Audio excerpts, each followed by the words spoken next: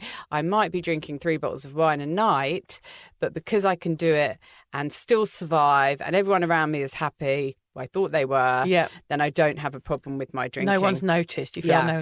By the way, that bliss ball is like the most delicious thing I've ever eaten in my life. Oh, is it good? It is really good. You've got to have one in a minute. Yeah, I will do. I've actually got one at home. Have you? I've got my one. The 4th one that wouldn't fit in.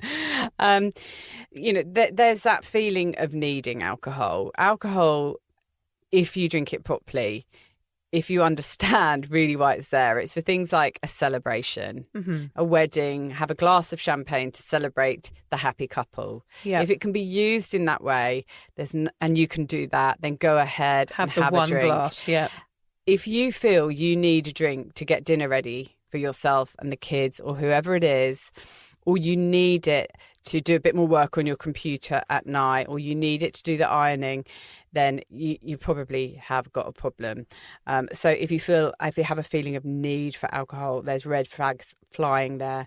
And also have a think about what you're doing around the house. If you are vacuuming with a glass of red in one hand, or bathing the kids with a vodka and tonic next to you, then that isn't right. Think of the things that you're doing around the house. These are things that you should be doing that stop you drinking, because you don't need to drink while you're doing them. I mean, I used to drink while I was doing pretty much everything at home. Yeah. Everything. And it's not a good look. When I was quite a while ago, I think when I still lived in the UK and my kids were very young, I think I mentioned before, I used to make all of their baby food. But in order to do that, I mean, the things that I would drink and take to stay up late enough at night to be able to do it, to give my kids something healthy to eat, all homemade, kidding sitting ourselves. there. It's like a trick, a brain cutting trick. Up all the little things, the right look what a sizes good mum I for them. am. Yes. And Take another sleeping pill. Yeah. Or whatever it was, and I won't mention it, but, I shouldn't have been doing it while I was making food for the kids. So just have a think about some of the things you were perhaps doing last night around the house while you were drinking. Should you have been drinking while you were doing them? Or is that a sign that there's a red flag flying there? Yeah. If you're drinking to feel normal, so if you are waking up, you feel shit and you're kind of looking at your watch all day thinking, when can I have another drink? So I know when I have that drink, I'm going to feel better. And actually what that is doing is just bringing up you up to a level of normality. Another sign that you are drinking too much at home is that you're on first name terms with the alcohol delivery person, possibly trying to sleep with them. Definitely would have done that. Yeah. You're making calls, sending messages to people, and you don't remember till you look at your phone the next morning. We talked about that. Oh, yes, already. and watching Downton Abbey, remember? Oh, yes. You watched Downton Abbey a few times without remembering it, didn't you? Yeah, a number of Netflix shows. Yeah. Even now, I come across Netflix series that I have watched, but I don't remember any of it, so I'll watch it again. Yeah.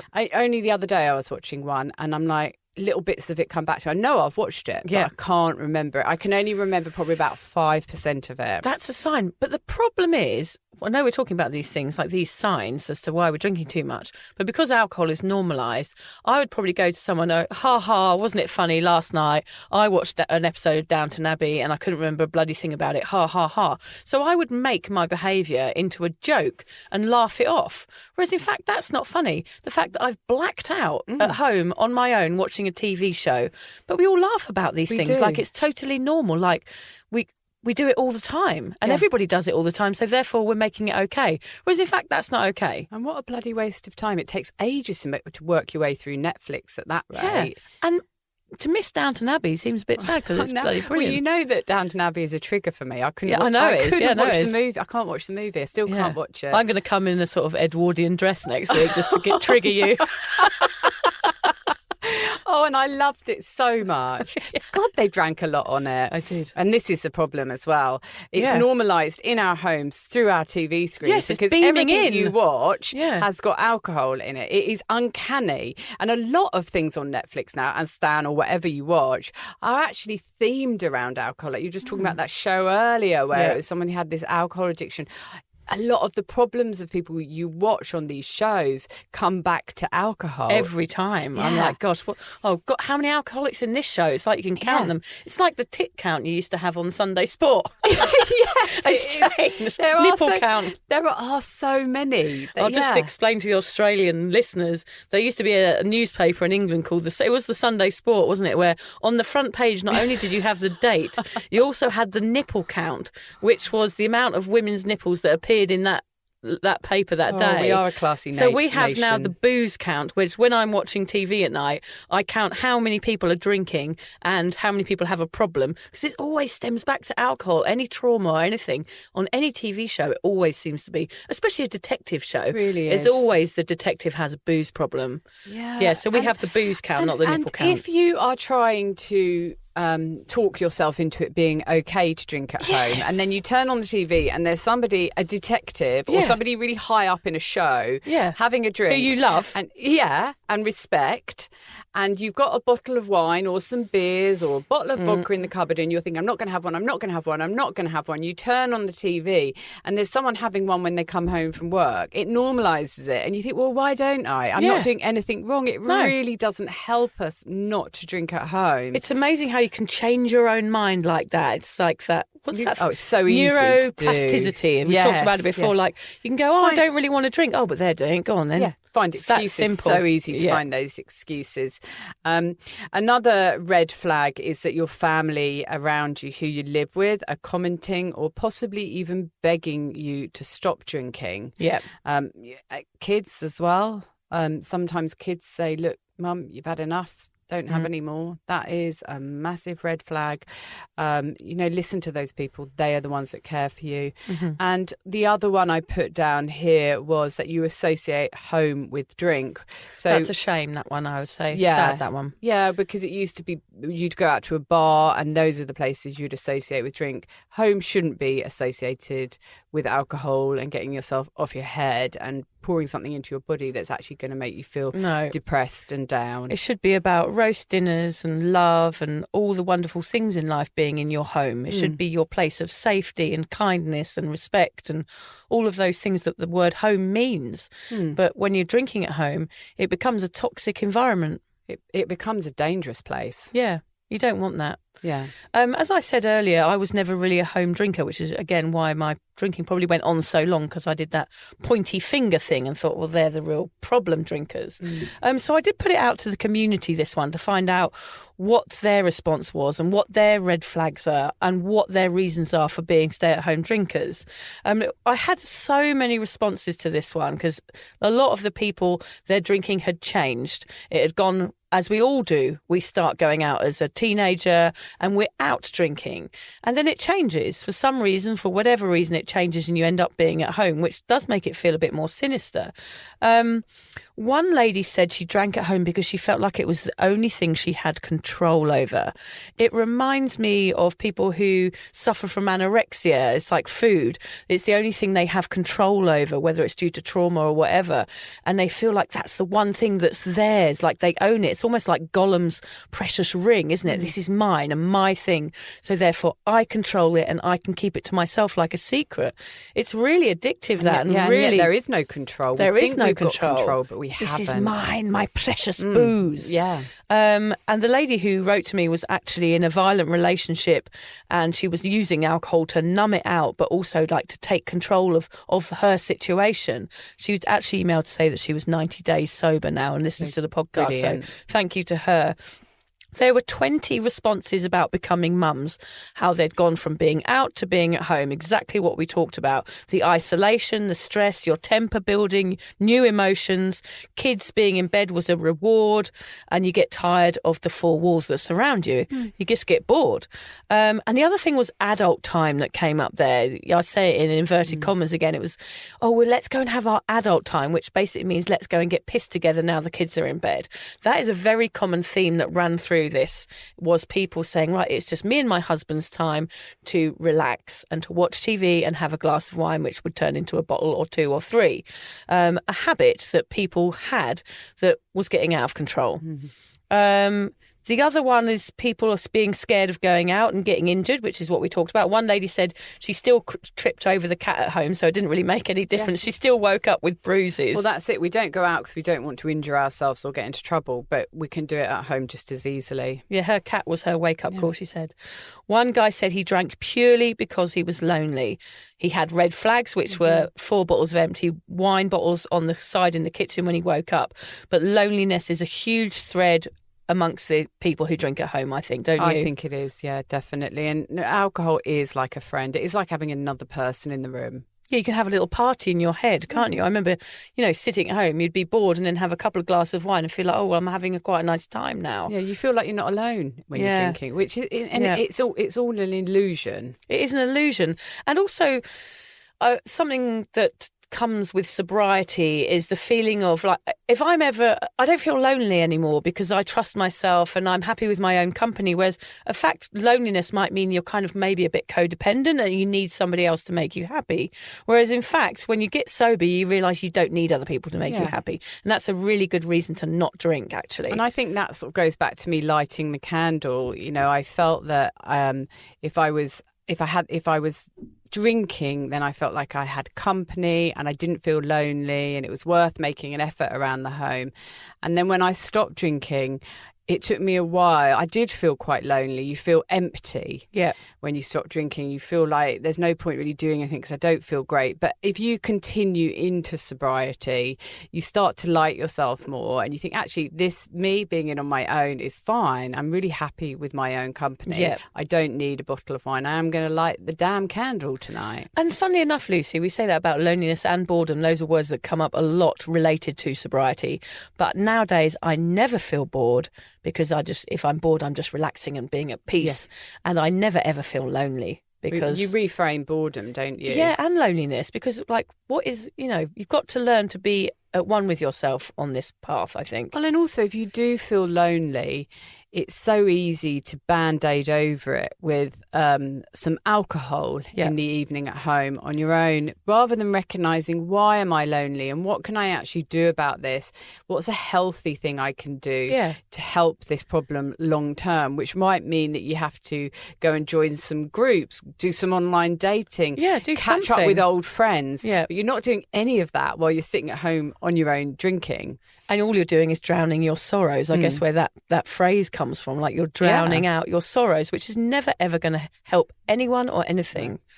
There was lots of emails about the pandemic, people being forced to drink at home. It's going to have a big aftermath, that. I do think the race of alcohol addiction will rise over the next few years because of that exact problem. Of course, you've got to stay at home. And actually, we had an email. We talked about this in our pandemic episode. A lady emailed because we were saying it was terrible how the bottle shops stayed open. And a lady actually emailed me after that podcast to say it wasn't because they were, it was a tax for the government to make more money on tax because they weren't getting much tax money during that period. It's actually because the bottle shops stayed open and the off-licence stayed open selling alcohol, because the repercussions of there being so many alcoholics out there that couldn't get alcohol, it meant people would die from seizures. So they had to keep them open to keep the alcoholics in their booze. That's incredible. And I suppose it would have also put too much pressure on the health system. Exactly. When they were already full with the problems from the pandemic. Yes. We thought it was really bad that they'd kept them open, but actually perhaps it was good because we didn't, you don't want people dying. But from, my goodness, but yeah, doesn't that show you how bad it's got? That shows how big the problem is right there. Of course, we said cheaper. A lot of people said that one. You don't have to drive anywhere. One lady said she couldn't drive anywhere because she had a DUI, so therefore she had to stay at home, and her drinking changed dramatically after that. Yes. She was forced to home. Embarrassed about being the quickest drinker. I thought that was a good one because that would be one of mine. People are embarrassed when they go out that they're the one up at the bar filling up every 2 minutes when everyone else has just had one glass, which was exactly me. Yeah, you can't funnel it in fast enough, can you, in a bar? No. No interruptions, exactly that. People don't want to be waiting at the bar. They just want to shovel it down their neck as quickly as they can. Scared of getting the sack from an office job, one lady said. She was so scared. She loved her job, but she was so scared about going out with her fellow employees because she was scared of making a fool out of herself or saying something awful to the boss. So she stayed at home drinking to avoid getting the sack from her job. I had to stop going to office parties. I had to say no to them because I couldn't trust myself. And there's that free joke, bar. What's that joke? The worst thing about office parties is looking for a new job the next morning. I mean, it couldn't be truer. Spot on. Dear, oh dear. This is probably a local one to us, but this came up with the listeners out there. People whose husband or partners worked away, they tended to get stuck in when they were at home alone. When their partners were gone, it was like a sort of free-for-all. Let's get pissed, or I'm going to get pissed on my own. Here they have something called FIFO, which means fly in, fly out. And the culture of drinking around the Sunshine Coast where we live, a lot of people work away and then come back. So the partners are not only left to drink, but also the people go away, work really hard in the mines or on an oil rig or something like that. And then they come back and then it's drinking time. So all of their time at home ends up being based around alcohol because it's their time to relax and have fun. It's almost like a holiday coming home. That is very, very toxic and really prevalent where we live. Finishing the night off, some people would go out and start drinking at home because they hadn't had enough alcohol while they were out, and eventually would get home and finish the night off with some booze. Always. So in the end, people work out, actually, why am I even going out? I may as well just drink at home. Just give up the going out bit. Give up the going out. Fuel for doing chores, which was something you said. And people like doing chores. Well, pissed. I can understand that. I hate doing chores. Yeah. Some teachers message us to say that there's a culture in schools where all the women talk about what wine they're going to have after school, after teaching kids all day.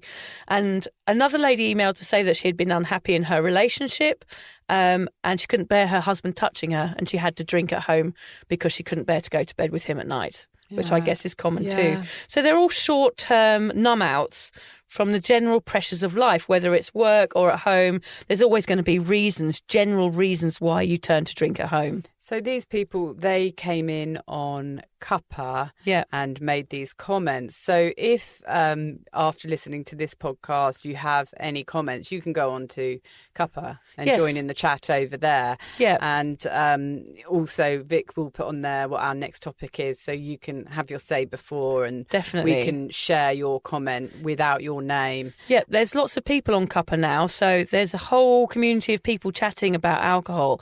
You just go to cuppa.com Community. You can put that in your browser, or you can download the app, which is a Mighty Networks app. But it's going hugely well. So thanks for everybody who's joined that. Yeah, so have your say in our podcast by going on there and popping in a comment. So look, from what you said, basically, Vic, lots of people have said that their drinking generally became more sinister and problematic when it went behind closed doors. Yeah. It sort of descended into a more serious issue. So it's not just me. No, it's everybody, I think. But it is really key to my drinking. But I think it must be for so many people. But interesting as well, your side of it, Vic, that because the behind closed door drinkers were another opportunity to point a finger and say, I'm not doing that. It was an excuse for you to carry on drinking the way you were doing it. Yeah. So we've all got our different styles, haven't we? But I think this is one. This behind closed doors is becoming more and more prevalent and something we have to keep an eye on. Yeah. In the absence of a bouncer to chuck you out of your own home for bad behaviour, what are some ways to break the cycle of drinking behind closed doors? Here's just a couple of tips. One of the things I say is don't Google, am I an alcoholic? Because you will always lie. And you can always find the answer you want on Google. Yeah, they're silly. It's like filling in one of those doctor's questionnaires. Although I did fill one in the other day and it was like, no, I don't smoke. No, I don't drink. And I felt very smug. Yes. Yeah, it was good. Don't lie to yourself, people. That's a really huge one. Stop lying to yourself. What you're doing is harming yourself. And we don't want you to do that because you're worthy of having a lovely life. So stop lying to yourself and get help and support that you need. If you're like a hermit like Lucy, the online world is, the door to your freedom in this sort of. You can, if you're drinking from home, you've got a computer or a laptop there, you can start Googling about sober and sober curious and what's going on in this whole world of alcohol.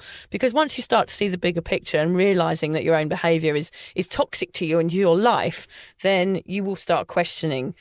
So do make a pact with yourself to do better. Do it for you, do it for your baby, do it for your husband, do it for somebody or yourself. It's really important that you make a pact with yourself to try and do better. We always say that, Lucy. We're all a bit fucked up, but we're trying to do better. If you're lonely, find a flatmate, preferably a sober one, to come and be with you and be sober with you. That's always a good thing, because me and Lucy like having mates that are sober, don't we? It's a lovely thing. It makes a huge difference. If you can, get away for a few days. Try and leave that toxic environment. Break up with alcohol for a few days and try something new. Of course, if you have a real severe drinking issue, we recommend that you go and see a doctor, of course, because if you suddenly drop the alcohol, you might have seizures and that can cause all sorts of other issues. So if you are a real extreme drinker, I guess we would say, we recognise this vast spectrum of drinkers. But if you feel like you would have a seizure or would be very unwell, you would need to consult a doctor before doing any of these things. Phone a friend, tell them that you need help. Study is something that sober people suddenly do. It's like, right, I've become sober. Now what do I do with myself? Your brain stops functioning. So study. Loads of people become counsellors and therapists and work in all sorts of areas of alcoholism after becoming sober. It's a really fascinating topic once you see the science behind it and the science behind addiction. So do something new, do something like that. Sometimes you might have to dump your partner in crime. If there's somebody at home who's really toxic and you can't get away from them, you're going to have to change that situation. Tell them you've decided to change, or the other option, of course, which is even better, is to commit to changing together. That is also an option. So if you can somehow get the person that you drink with to do it with you, then that is going to be a huge support. But again, as we always say on this podcast, you have to keep your eyes on your own paper in this process. You have to do what's right for you first. Yeah, I agree with all of those. And I like the one about study, Vic. I mean, it's all about having all this time that you free up. Yeah. And it's really important to try and fill that with something functional. Something positive. Yes, because if you don't, you might find yourself getting bored and going back to drinking. Yeah. But don't do anything too quickly. Give yourself some time before you decide what it is you want to do. But there are so many things that you just said there that I agree with. The other one, broken record. I know I am, but I knit. Yes, the knitter. I just say saved me because it I've just got gave me knits something and you to do. knit. Have you? I thought No, you they itched are. in your I head did get the knit earlier. letter. I did get the knit letter from school yesterday. Well, then you probably have got knits. Yeah, probably. Oh, Knits, great. crabs, everything. Needed that. Loads of animals crawling around. Need underneath that my like skin. need that like a One insect of in the my head. ailments. Yeah, I thought we'd done that one. Thank goodness. I've got new ones since the last podcast. There's always more. There's always more.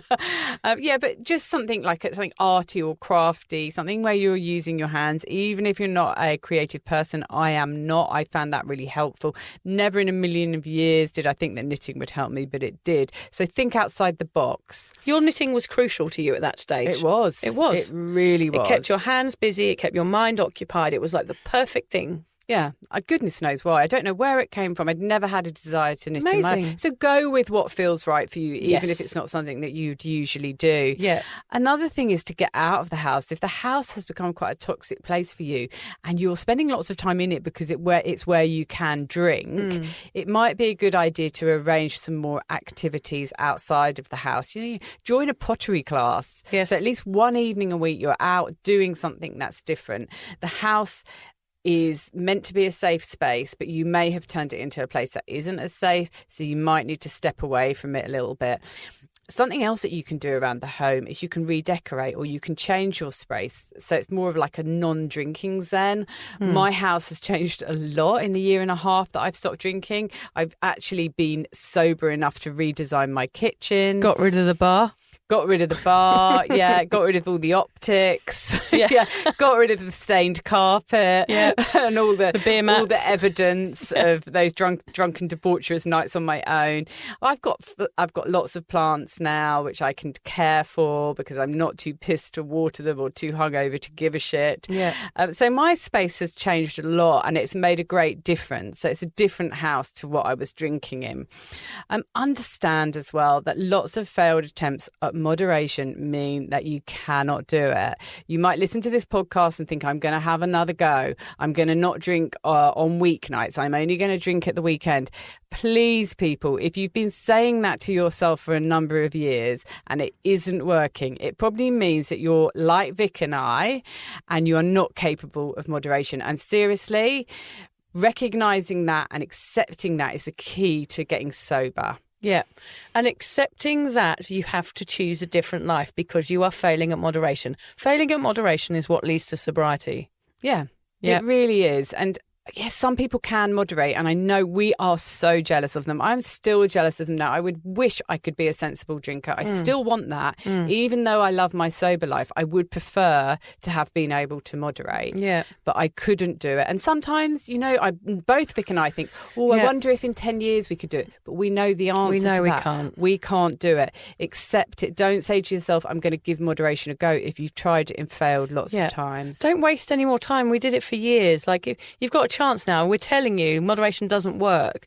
You've got a chance to nip it in the bud because we did it for years and it ends up being boring and awful and you fail all the time and you feel shit about yourself that you can't do this one thing you want to achieve. It's a bloody waste of mental energy. Just quit drinking. It is so much better. Yeah, it really is. Another thing is maybe just go to bed earlier. Yeah. When I was drinking at home, I was staying up to all hours because I was having so much fun while I was drinking, or I thought I was.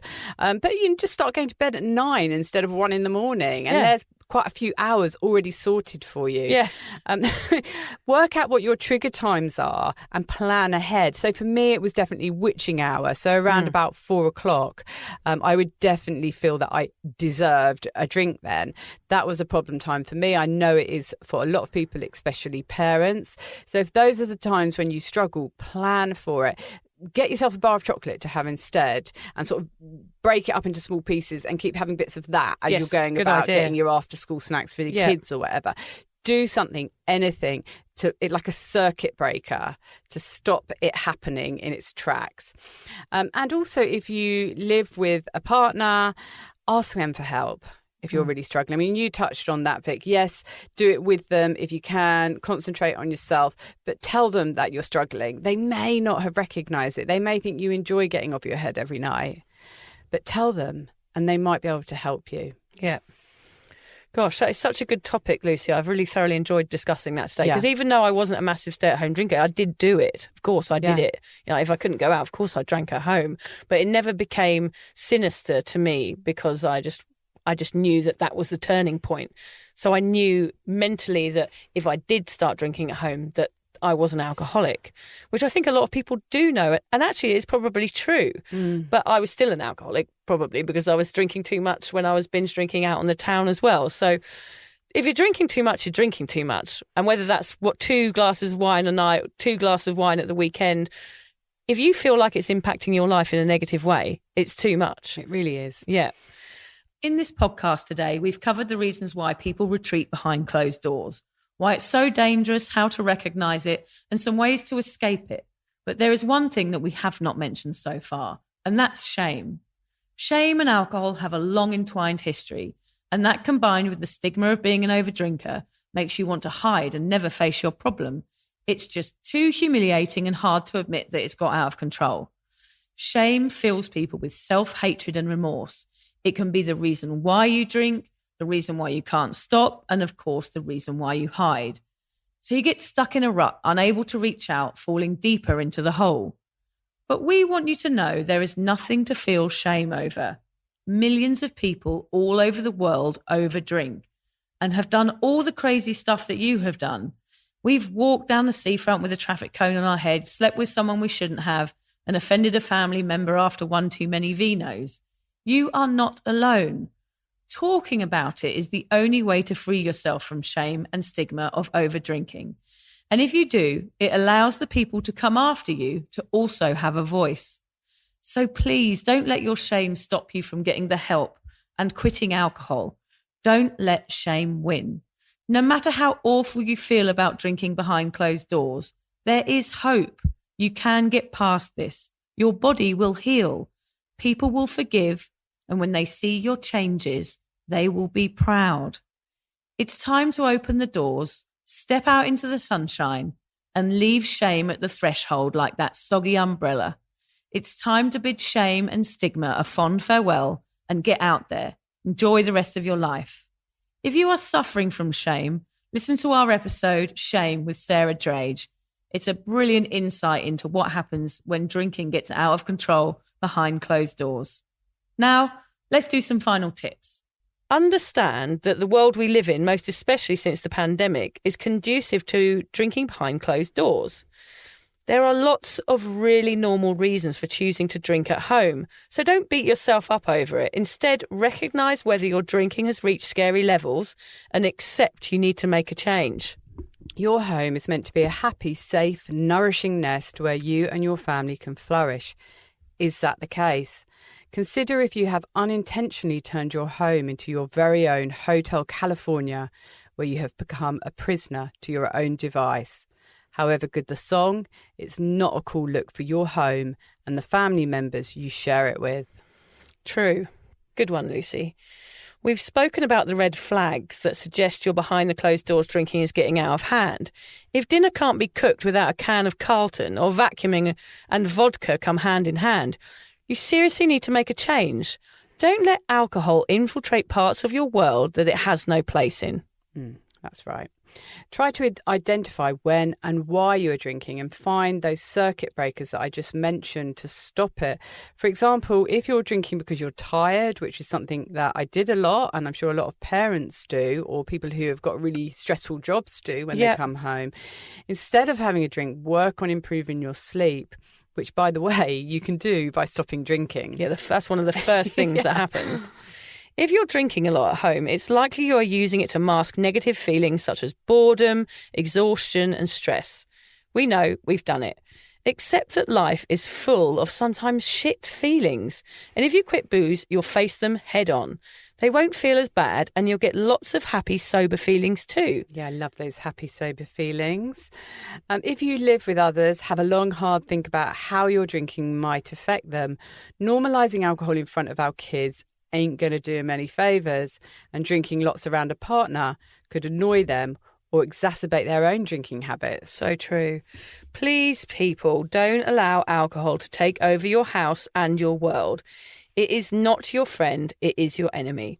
And why would have anyone other friends... Oh, I'll fuck that up.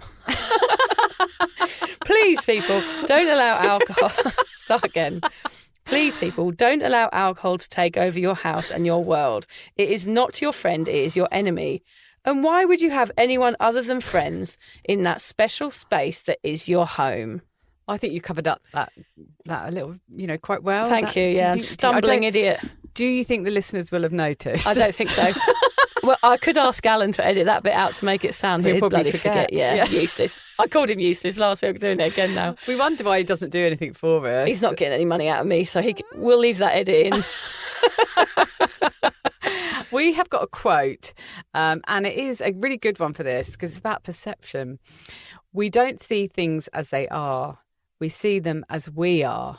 Oh, Lucy, my mind's bending out of shape right now. I think it's cool. And I actually would love to tell you I got that from a Zen class that I went to or something like that. But I got it off a true crime drama I was watching on Netflix. Excellent. About someone who was wrongly imprisoned for 35 years. Okay, that's sort of place me and Lucy get our factual information from nowadays. But it is really relevant to this topic because I love it. It is about saying that, we can choose the way we see things and we can choose the way we feel about what we're doing. And if we drinking at home behind closed doors, then it is going to be okay. But if we look at it as if, no, it's not okay, then we can start the healing process and start making the change that we need to become sober.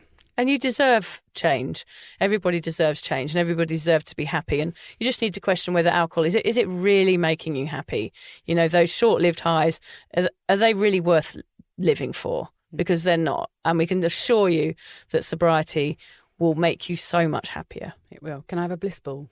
You can have a bliss ball, but you're only having one because they are really delicious. I'm glad you like them. Happy Mother's Day too to everybody. Yes. We're going off for a little Mother's Day this weekend in Australia, so God knows what will happen. I did send my husband a photo of the perfume that I wanted, so... Oh, well, he can't get that wrong, surely. That's very well, straightforward. You'd be surprised. Oh, well, I'll be waiting to find out what happens. Yeah. Could be anything.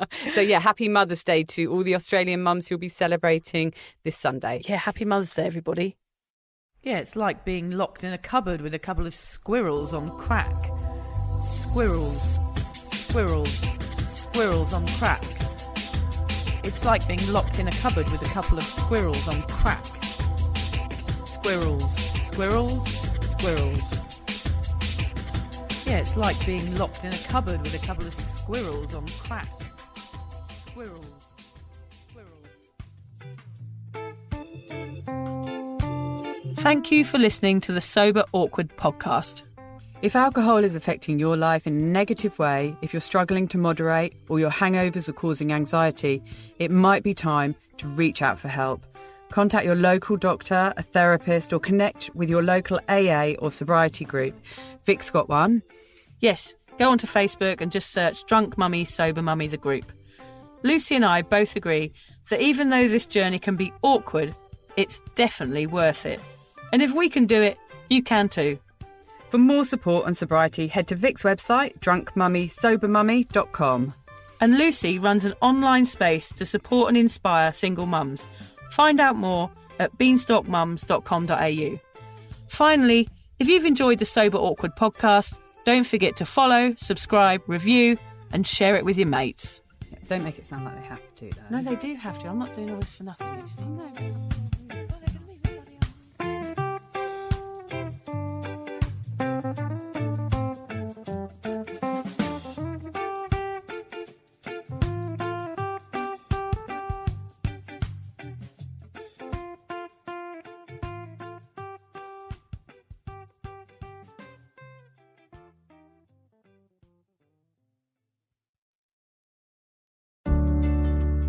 Hi there. I wanted to tell you about a podcast that I think every single one of you will benefit from. It's called Therapy Works, and it's hosted by me, Julia Samuel. I'm a best-selling author and psychotherapist. I invite you into my therapy room where I speak to either a known or unknown guest. Topics range from the difficulties of divorce, a life-changing illness, to the struggles of motherhood. Search Therapy Works now, wherever you get your podcasts, and subscribe to make sure you never miss an episode.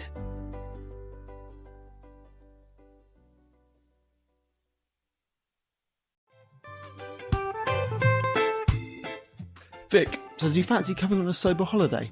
Don't worry, we're not talking about some corporate wellness retreat with cucumber water and enforced eye contact. No, this is a sober awkward retreat. 8 days of sun, sweat, laughter and absolutely no hangovers. Yep, it's all happening in Thailand next October. Picture this: yoga at sunrise, writing workshops, ice baths, Thai boxing, and lots of awkward sober dancing under the stars. It's a proper holiday with proper weirdos, our kind of people. Yeah. You'll meet legends who've also given the booze a boot and want to have fun without feeling like a social reject. Come solo or grab a mate. Bring your awkward, bring your sun cream. No pressure, no judgment, just a big, warm, sober hug in paradise. All the info is at soberawkward.com/retreats. Come and get sweaty with us, emotionally and physically, in our all-inclusive jungle resort. You'll start out as 15 strangers and leave with 15 new sober mates. I'm not sure I want 15 new sober mates, actually, particularly sober ones. Yeah. Oh, well, you're not invited then.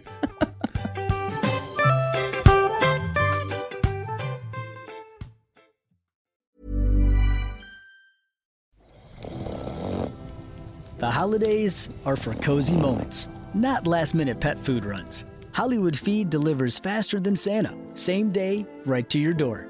From premium food to festive treats, we've got everything your furry family needs for the holidays. Just order by 6 p.m. and we'll handle the rest so you can stay curled up and enjoy the season. Hollywood Feed. More wagging, less waiting. Check your address and order now at hollywoodfeed.com. When you've got too many ideas and too little time, that's when you need Wix for your website. Wix helps business owners, like you and me, get more done without burning out. It's packed with AI tools that actually make running your business online easier. Build a full site just by talking with AI. Get an AI agent to manage your sales and marketing, or work like a 10-person team, even if it's just you. Try it for yourself at Wix.com.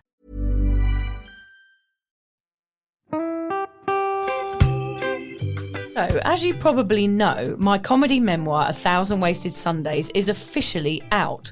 All my magnificent fuck-uppery in one awkward hit. If you'd like to get your hands on a copy, it's now available from all good bookstores. We always say all good bookstores, don't we? Yeah. Are there bad bookstores? No, it's probably ones with moody sellers. Oh yeah, really depressed librarian folk. Yes, okay, yeah. So there are probably some, but we're only storing it in the good ones. It's only made it into the goodies. You can also get it from all good online retailers. The print version and ebook are out now, and the audiobook will be available in March. I've been writing my memoir for 5 years. It will make you laugh, cry and cringe, and hopefully inspire a few people to reconsider their relationship with booze. If you love the podcast, then I think you'll love the book, even if I do say so myself. Hamish has read it. What did you think? I feel like I know a little bit too much about you now, to be honest, Vic. Look, I really loved it. It was hilarious and surprisingly moving, but I feel like I've seen you naked in a literary sense. Yeah. Does that make sense? Yeah, that's worrying. Yeah. From an emotional point of view, seriously, it wobbled my teeny weeny wooden heart, Vic. Okay. My teeny little wooden heart. Well, his wooden heart is broken. Anyway, so if you do manage to get your filthy mitts on a copy, please do me a favour and head to goodreads.com and give me a review. Doing that will help me get it out there to those that need a bit of sober support. So there you have it. My story, unwanted warts and all. Come and get awkward with me. Not to be too demanding or anything, but seriously, go and buy it now. Go and buy it right now. Yeah, don't just tell your friends, buy it, and then buy your friends one or two. Yeah, don't give them a copy, buy it, yeah. And you know what, don't be careful where you store it. If you lose it, you can always buy another 5. Yeah, buy another one. Yeah.